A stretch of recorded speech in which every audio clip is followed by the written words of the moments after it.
I couldn't get the shadows right, so I built my own hills out of sand. I wanted to draw these beautiful curved hills for a show coming up.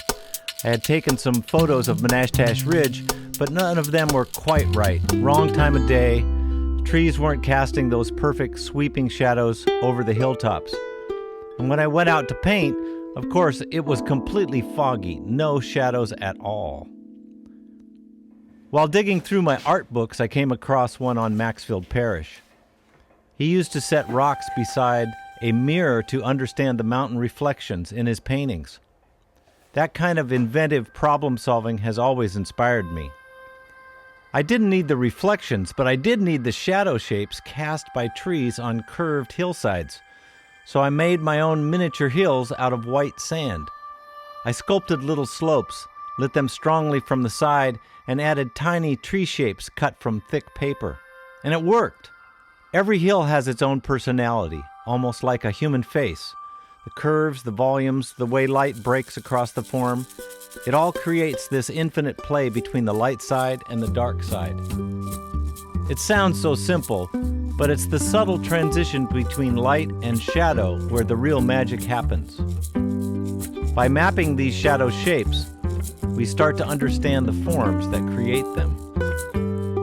I did a color sketch of these sand hills, defining the shadow shapes with washes of watercolor. This experiment may not help with my current paintings, but it might lead to something else in the future. You've just got to try it when these kind of ideas show up. You never know where it'll go. Now all I have to do is paint 20 or 30 full-size watercolors for the show. I'm a multidisciplinary artist who uses many mediums of expression, all kinds of music to all kinds of visual art, creating beautiful spaces, building projects, and instruments.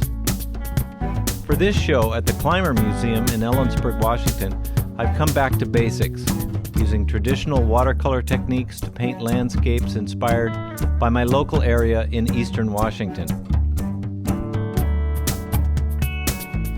I always mount my watercolors with an archival hinged mat attached at the top, so the cotton paper can expand and contract over the years.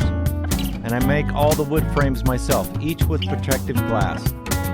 It's a process, but worth the effort. Arranging everything in the gallery is its own kind of excitement, seeing all the work laid out across the walls. Hey, I'm here at the Clymer Museum in downtown Ellensburg. It's real exciting to get these up, to see them on the wall. You know, beautiful place here. I was kind of worried about getting everything in, you know. What did we get on here? I think I've got 13 on this wall, and the whole show, there's 28 new landscapes. The main room at the Clymer Museum is pretty big, and I could fit maybe 25 to 30 large paintings. I made many smaller paintings throughout the year before this show. Some started en plein air and some from photos I'd taken.